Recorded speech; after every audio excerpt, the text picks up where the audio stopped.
So, hello everyone. Our topic today is about the massacre against Algerians, which happens in Paris, France in 1961.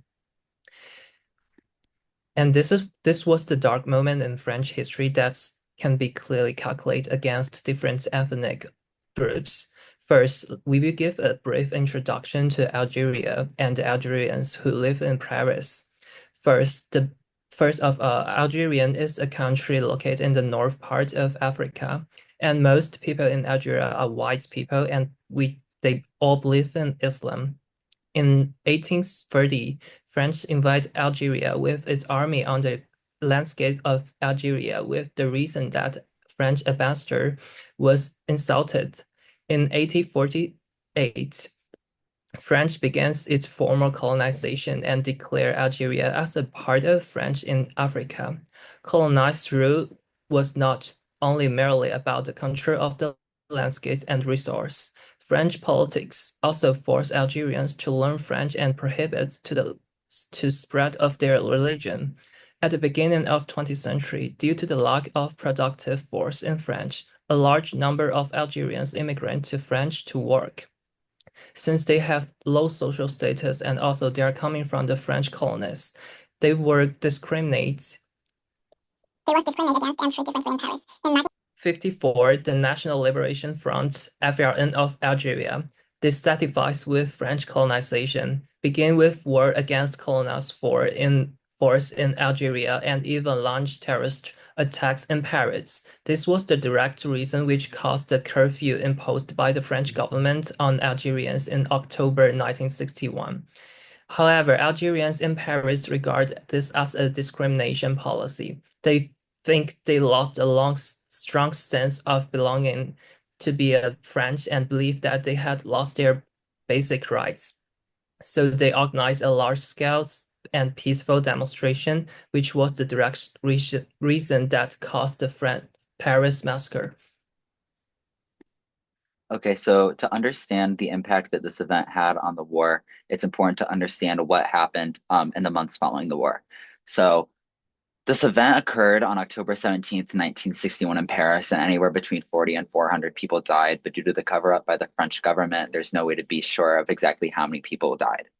So in the following months of December, there was the creation of the Boulin Law, which was named after Robert Boulin, who was the Secretary of State for Repatriates. And so basically, this law gave state aid to those who were be affected by decolonization. So essentially, people who were living in French citizens who were living in foreign nations, specifically in Northern Africa and other Islam nations, who would need to move back to France due to the political turmoil that this event caused. So this was basically a way to ensure that people who would need to uproot their lives from Northern Africa and move back to France would be able to have money. So in the winter of spring of 1962, the OAS, which is the secret army organization, committed an act of bank robbery to finance their role in the war.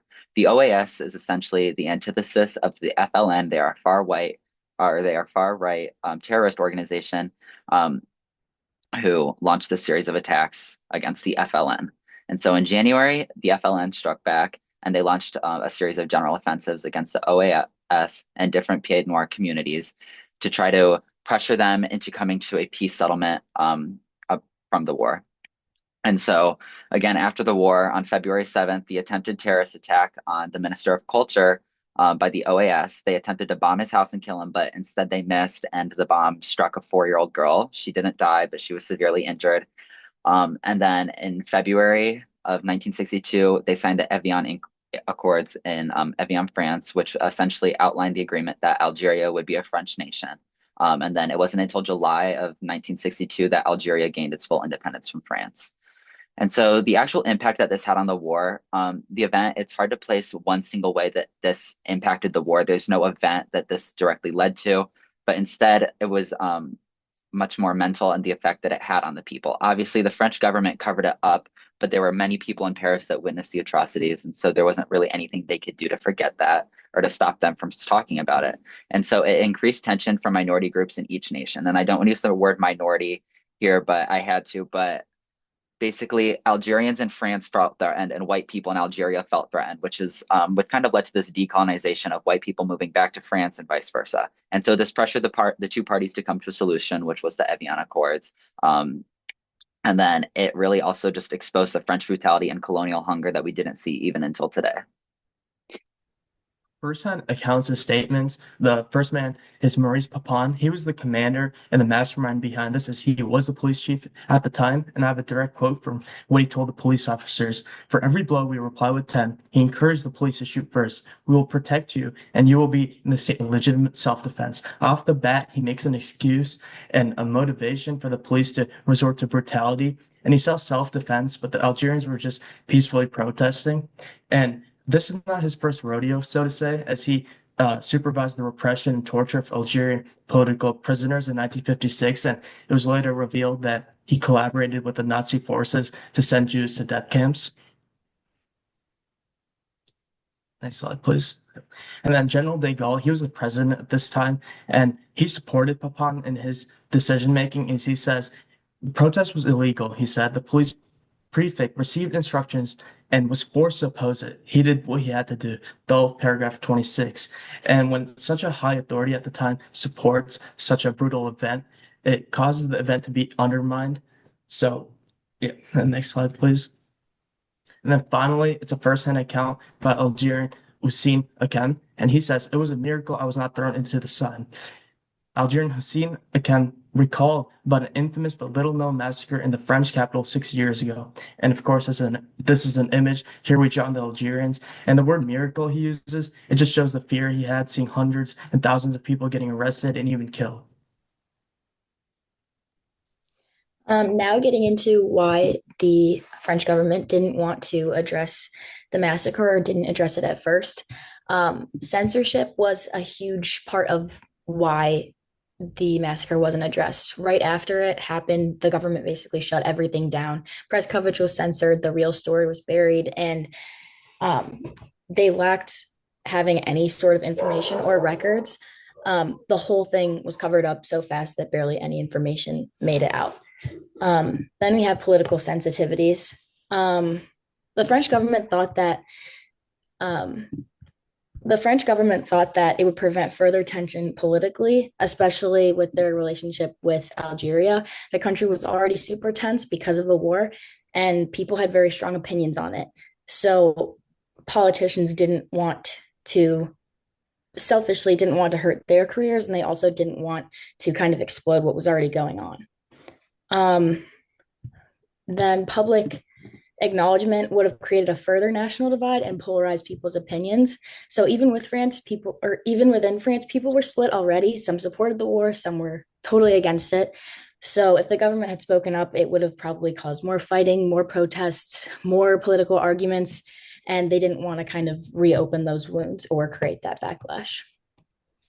And then lastly, national image. Admitting to the massacre would have meant also acknowledging so many other events that were going on. This wasn't just about the massacre, although it was a horrible, horrible event.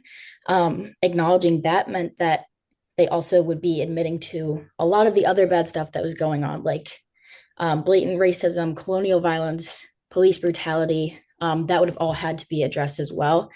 And then also for the national image of France in general, it would have totally challenged the way that France kind of portrayed itself as a whole. It would have gone against the image that they had kept for so long and that people for so long truly believed. So overall, they kind of used all of these reasons to justify their thinking that the cost of admitting to the massacre and these other events wasn't worth it. And then I also have some firsthand accounts or statements addressing the massacre, which these happened very recently, which is a very, very long time after the event actually occurred. But Bertrand Delano was the first major official to publicly recognize the massacre. He placed a plaque near the Pont Saint-Michel, which read, "In memory of many Algerians killed during the bloody repression of the peaceful demonstration on the 17th of October, 1961. And although this was a step in the right direction, critics noted that the wording very, very obviously avoided blaming specific authorities or using the word massacre. And also, the Paris Massacre and the Algerian War of Independence had some long-lasting impact on Algerian too. So even though the war had ended and Algeria is now independent, some ideas still haven't changed. An ex-member of the parliament called Jean-Marie Le Pen announced that, yes, I believe in the racial inequality. Certainly, it is obvious. All of the history demonstrated they do not have the same capacity to evolve. And this is a really typical example which shows the racial discrimination at that time. Uh, and also, even though the war had ended about 60 years old, the French continues to harbor tremendous resentment for the Algerian and other immigrations. According to the article called uh, Paris Noir, African American in City of Light, it says when the French economy soured and the unemployment soured for the whites in the French, the immigrant people become the scapegoats. What's more, those Algerian diaspora in those Algerian diasporas in the French also suffering from some identity problems. So French have the largest Algerian diaspora in the world. There are several millions people of Algerian originally live in French. And many second and third immigrants feels like they're caught between two kinds of culture, which is the French culture and Algerian culture. And the historical trauma still influencing the people.